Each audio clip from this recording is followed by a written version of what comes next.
खैबर पख्तूनख्वा में JUI governor के खिलाफ पीपल्स पार्टी और नून लीग की बगावत। हुकूमती इत्तेहादी गवर्नर खैबर पख्तूनख्वा से नाला हैं। पाकिस्तान पीपल्स पार्टी और मुस्लिम लीग नून के रहनुमाओं ने पार्टी क़यादत से गवर्नर को हटाने का मुतालबा कर दिया।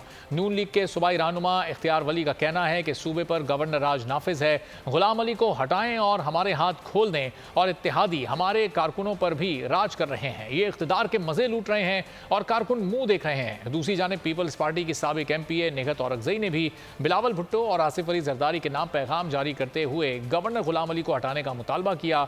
कहा, हम गवर्नर राज नहीं मानते, जेलों पर गवर्नर हाउस के दरवाजे बंद हैं, गुलाम अली को हटाया जाए।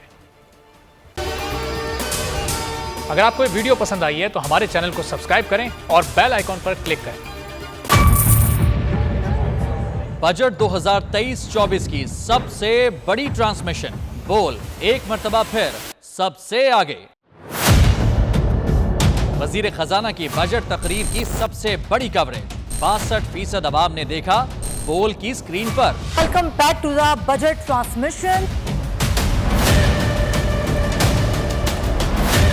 सबसे बड़े पैनलिस्ट और रिपोर्टर्स की बड़ी टीम ने बजट के लम्हे लम्हे की अपडेट से किया बाखबर अपनी अवाम को। गुजरात रजाक में यूं कह रहा हूं कि एक तरफ ये ख्वाहिश है कि लोगों को रिलीफ दी जाए, क्योंकि इलेक्शन सिर पर है, तो कोई ऐसा बजट दे जो पॉपुलिस्ट हो। क्योंकि बोल रखता है खबर के हर पहलू पर नजर, बोल है सबसे आगे सबसे पहले। सब्सक्राइब करें और बेल दबाएं ताकि कोई खबर रह न जाए।